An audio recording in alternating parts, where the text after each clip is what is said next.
Hey guys, welcome back to my channel.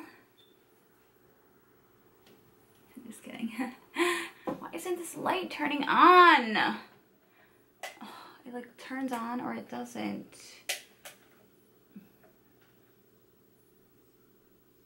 Why are you doing this to me? There we go. Just smack it around a little bit.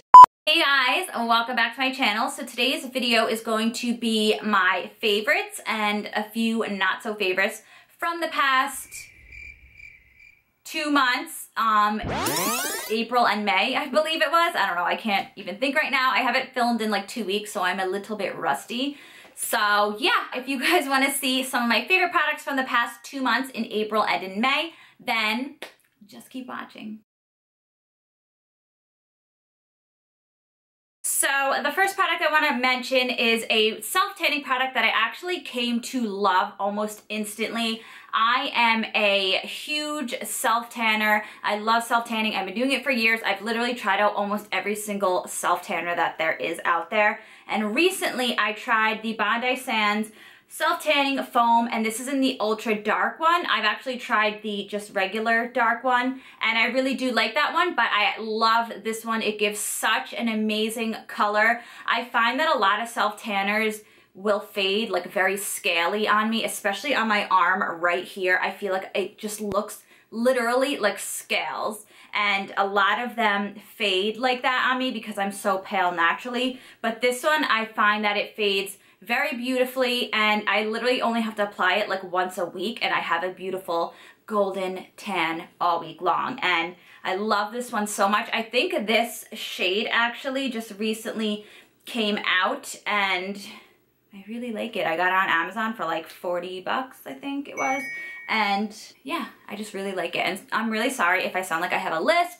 I have my clear aligners in right now, and I just don't really want to take them out to film this video, so we're gonna have to deal with that. Another product from Bondi Sands as well that I've been absolutely loving the past 2 months is this Everyday Gradual Tanning Milk Body Moisturizer, and as you could tell, I'm like almost out of this.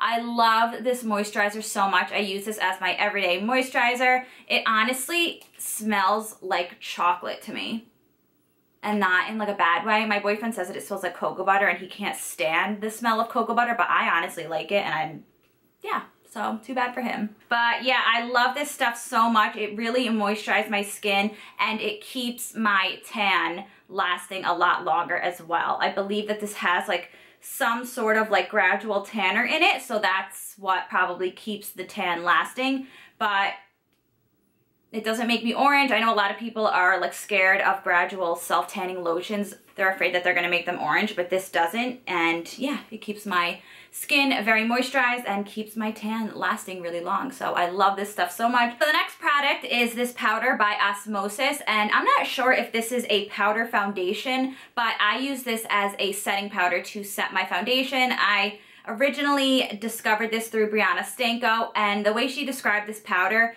she described it more as like a gel powder consistency as opposed to like a really dry powder consistency. I don't know. She said that it was a lot nicer on the skin. It didn't make it look as dry. I know I am more on the oily side, but anything to make my skin look younger and not as like dried out, I'm definitely going to try. So I was really intrigued by this, and I've been actually loving it a lot. Normally when I set my foundation, I use more translucent loose powders, and I just I decided to give this one a try, and I'm really happy that I did. The powder is very like buttery, so it isn't very drying at all on the skin, and I feel like when people use a powder foundation to set their liquid foundation, it can be a little much sometimes, but this is not at all, and it makes my skin look really great, and I'm really happy that I bought it. Another product that I've been loving is actually something a little bit different than what I typically use. This is the Kevyn Aucoin Precision Brow Pencil, and this is in the shade Brunette. And if you guys know me, you know that I don't like brow pencils at all. The only thing that I've ever used to do my eyebrows is the Anastasia Brow Pomade or I used to use just like a regular brow powder. I feel like I never really got into brow pencils because I just felt like it looked very unnatural, and I guess I just didn't really know how to use it properly, so I never really gravitated towards brow pencil products. So this I actually got from a client at my job. She said that it was too dark for her, so she's like, you can have it. I have no use for it. So I was like, okay, I'll try it out. And I love this so much. And this is literally all I've been using to pencil in my eyebrows. I do have my eyebrows microbladed, so I don't need to fill them in entirely, but they are faded a little bit at the end. So I will take this pencil and just lightly fill them in on the ends. And it looks so amazing. It looks so natural. And I don't know why I never went to brow pencils. So another product that I wanted to mention is actually a rediscovery. I used to use this years ago, and I just recently rediscovered it, and I've been using it almost every single day as my regular concealer, and that is the Maybelline Instant Age Rewind Concealer. I love this stuff so much, especially if you're a little bit older and you don't want such a heavy, thick concealer under your eyes. This is absolutely perfect. I know I'm not extremely old, but I do have a little bit of lines under my eyes that are creeping up, so I want to now stick more towards concealers that are a little lighter but still do the job. I still love the Tarte Shape Tape Concealer. It is definitely on the more heavier side, so I just use a teeny bit amount of it when I do use it, but I love this one so much. It's so cheap. You can get it from the drugstore, and it definitely does the job of covering up under eye circles and just brightening up the under eye without it being too heavy or too cakey under the eye. So I definitely recommend this. Another product that I recently discovered, I actually hauled it in my Sephora haul, and that is the Bite Beauty Agave Lip Mask. This is a product that I've actually wanted for years, and I don't know why I just got around to buying it now, but I am somebody who has super, super dry lips. I do get my lips injected, so I don't know if that has anything to do with my lips drying out more than like the average person, but I love this stuff so much. I use it as like a regular lip balm when I just don't feel like putting on a lipstick or putting anything on my lips. I'll just throw it on in the morning and go to work, but other than that, I will put it on before bed, and my lips are so moisturized and so smooth, and I love it. Another product that I actually discovered recently is the L'Oreal Voluminous Lash Paradise Mascara, and this is supposed to be a dupe for the Too Faced Better Than Sex Mascara, which is my hands down holy grail favorite mascara of life. So I knew I wanted to try this out. I actually ordered this online, and I don't know if it only comes in waterproof, but well, that doesn't really make sense. They have to make a regular and a waterproof, but I ordered the waterproof one.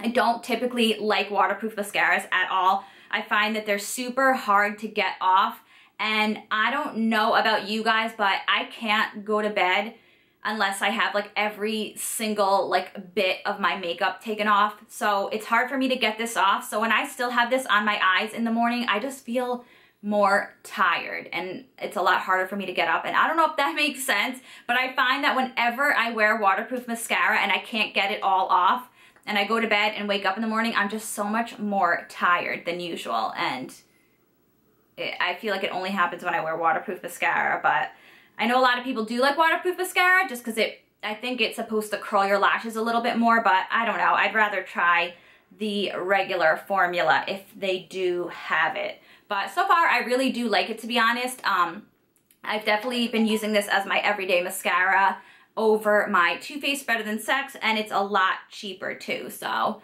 if you guys are fans of that mascara, I definitely suggest you guys trying this one out as well. This is kind of like a random thing, but I just wanted to mention this in a favorites video, but I have been obsessed with these little pop socket things, and I recently discovered them a few weeks ago. They are so cool. They expand like this, or you can close it, and it's just like a really cool accessory to put on your phone case to give you a better grip on the phone. And you literally hold it like this in between your fingers, and you can just grip your phone better to take selfies. It acts as a stand where you can just like put it on your desk like that and watch YouTube videos if you want. But I just thought it was really cool. I got this one on the Pop Socket website because I wanted a gold one to match my phone. And I actually custom made this one because the gold, like the metallic gold one, had a black base on it. And I thought that that would just clash with my phone. So I got a custom white one made with the gold metallic top. And I thought that it went perfectly with this phone case because it's like that rose gold pink and then the gold on the bottom here. And I do have a gold iPhone. So I thought this was really cute. I'm obsessed with these little things. I also have a pink one, which doesn't really go with anything, but I got a pink one too. And I just thought they were so cool. And they're called pop sockets. And yeah, I think they're a really cool thing to just add onto your phone just to give you a better grip to hold it. You can hold it better with one hand with this grip.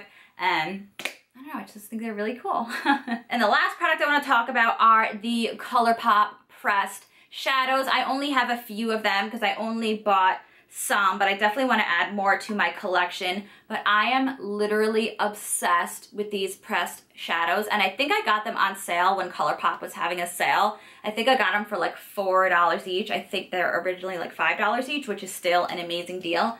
But particularly these 3 shades here I use every day as a transition color, and then these 3 down here I will use on my lid. Right now I have a mixture of these 2 colors right here on my lid. I will put them somewhere in the video. I don't remember what they're called, and I don't really feel like picking them up because every time I feel like I try and move these around, I always stab them with my nail, which like drives me crazy. Speaking of, the only color on this palette right now that is not Colourpop is this one right here. This is an Anastasia eyeshadow, and I love this color. But I was arranging all these like a few weeks ago, and I had my nails on it then. And I went to pick this up and my nail went right in it and I lost a ton of product and I was really upset about that. So I hate like moving these around, but I love these eyeshadows so much. They are super pigmented. I don't know if you guys can see how freaking pigmented they are. They are beautiful colors. I haven't really played around with these, but these are more of like rose gold and pink shadows that I think would be a beautiful spring or summer makeup tutorial that I can potentially do soon. So yeah, these are amazing, and yeah, I definitely suggest them because they are so cheap. And now for the products that did not really work out for me, I just want to say that I know that some of these products may be favorites of some of yours, but not everything works out for everyone, and I just don't want you to be offended by something that didn't work out for me. So the first product is a pair of lashes from House of Lashes. I love House of Lashes. There are so many style of lashes that I'm obsessed with and that I continue to repurchase all the time, but this particular style just did not work out for me at all. And these are the Mon Cherie lashes. I think that's how you say it. Funny story, I saw these on a YouTuber and they were like her everyday like lashes, and I thought they looked so beautiful on her. And I don't think that I have much of a different eye shape than her, so I thought that they would look good on me too. So I was super excited to order these.